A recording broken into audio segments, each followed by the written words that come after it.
Right betting apps promotions లో కేసులు ఎదుర్కొంటున్న యాంకర్ విష్ణుప్రియ తెలంగాణ హైకోర్టులో క్వాష్ పిటిషన్ దాఖలు చేశారు.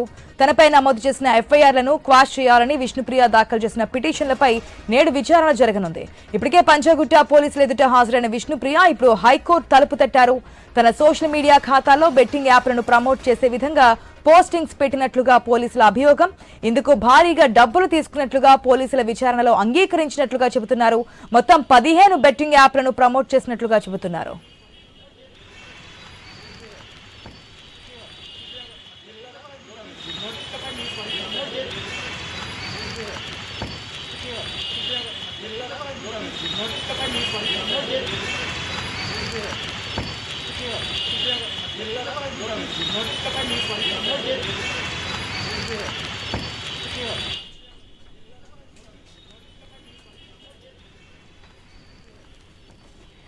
రైట్, ఇప్పటికే మనం చూస్తున్నాం బెట్టింగ్ యాప్స్ ప్రమోషన్స్ ఎవరైతే చేశారో అది యూట్యూబ్ ఇన్ఫ్లుయెన్సర్స్ కావచ్చు, సినీ తారలు కావచ్చు, యాంకర్స్ కావచ్చు, ఎవరైనా సరే బెట్టింగ్ యాప్స్ ప్రమోట్ చేసిన వారిపై తెలంగాణ పోలీసులు అయితే సీరియస్గా ముందుకెళ్తున్నటువంటి సిచ్యువేషన్ ఇంతకుముందు మనం కూడా చూసాం. ఈడీ కూడా రంగంలోకి దిగిపోతుందని. సో ఇంతకుముందు విచారణకైతే హాజరయ్యారు విష్ణుప్రియ. కాకపోతే ఇప్పుడు క్వాష్ చేయాలి ఈ కేసునంటూ కూడా హైకోర్టులో పిటిషన్ దాఖలు చేసినట్టుగా తెలుస్తోంది. అప్డేట్స్ తెలుసుకుందాం మా ప్రతినిధి లహరి ద్వారా. లహరి, ఇదే కేసుకు సంబంధించి లాస్ట్ టైం శ్యామల కూడా హైకోర్టులో క్వాష్ చేయాలని చెప్పి పిటిషన్ వేశారు. మనం తీర్పు కూడా చూసాము, ఎటువంటి యాక్షన్ తీసుకోదు, అరెస్ట్ చేయొద్దు, కానీ విచారణకు సహకరించాలని. ఇప్పుడు అదే వేలో వెళ్తున్నారు విష్ణుప్రియ కూడా. మరి క్వాష్ చేసే సందర్భాలు ఎంతవరకు కనిపిస్తున్నాయి అనుకోవచ్చు?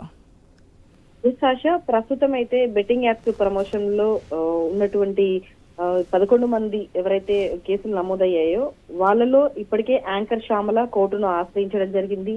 క్వాష్ చేయాలని చెప్పేసి కూడా హైకోర్టును ఆశ్రయించడంతో ఇటు పోలీసులకు సహకరించాలి, కానీ మధ్యంతర ఉత్తర్వులు మాత్రం రావడం జరిగింది. ఎందుకంటే పోలీసులకు సహకరించడంతో పాటు అరెస్టు చేయొద్దని చెప్పేసి హైకోర్టు తీర్పునివ్వడం జరిగింది. అదే విధంగా ప్రస్తుతం విష్ణుప్రియ కూడా తెలంగాణ హైకోర్టును అయితే ఆశ్రయించడం జరిగింది ఈ రోజు.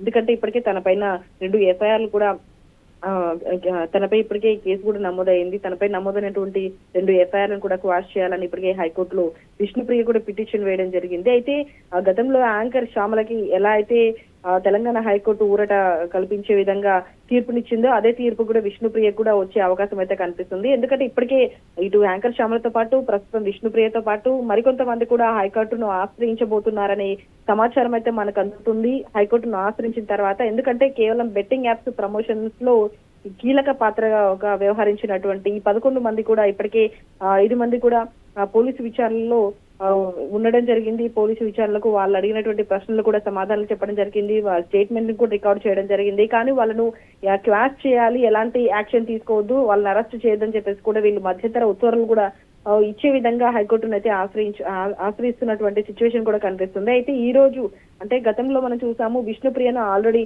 10 గంటలకు పైగానే విచారణ చేశారు. అయితే ఈ రోజు 25వ తేదీ మళ్ళీ పంజాగుట్ట పోలీసులు మరొకసారి విచారణకు రావాలని చెప్పడం జరిగింది. ఇదే విధంగా ఈ రోజు పంజాగుట్ట పోలీస్ స్టేషన్ దగ్గర కూడా వెళ్లే అవకాశం అయితే కనిపిస్తుంది. ఎందుకంటే ఇప్పటికే రీతు చౌదరితో పాటు విష్ణుప్రియ కూడా 25వ తేదీన ఖచ్చితంగా మళ్ళీ విచారణకు రావాలని చెప్పడం జరిగింది. గతంలో విచారణ ఏ విధంగా చేశారో మరి ఈ రోజు కూడా అదే విధంగా విచారణ చేస్తారా లేదా, లేకపోతే గతంలో ఇచ్చినటువంటి ఇన్ఫర్మేషన్ తో పాటు మళ్ళీ ఇంకా కొత్త ఇన్ఫర్మేషన్ ఏమైనా వస్తుందా ఏంటి అని చెప్పేసి కూడా పోలీసులు ఈ కేసు ఇంకా ముమ్మరంగా కొనసాగిస్తున్నారని చెప్పుకోవచ్చు. సో మొత్తం మీద అయితే ఇటు పంజాగుట్ట పోలీస్ స్టేషన్ లో ఇప్పటికే 11 మంది పైన కేసులు నమోదవ్వడంతో మిగతా వాళ్ళు కూడా తెలంగాణ హైకోర్టును అయితే ఆశ్రయించే తీరైతే మనకు కనిపిస్తుంది. ఆశ.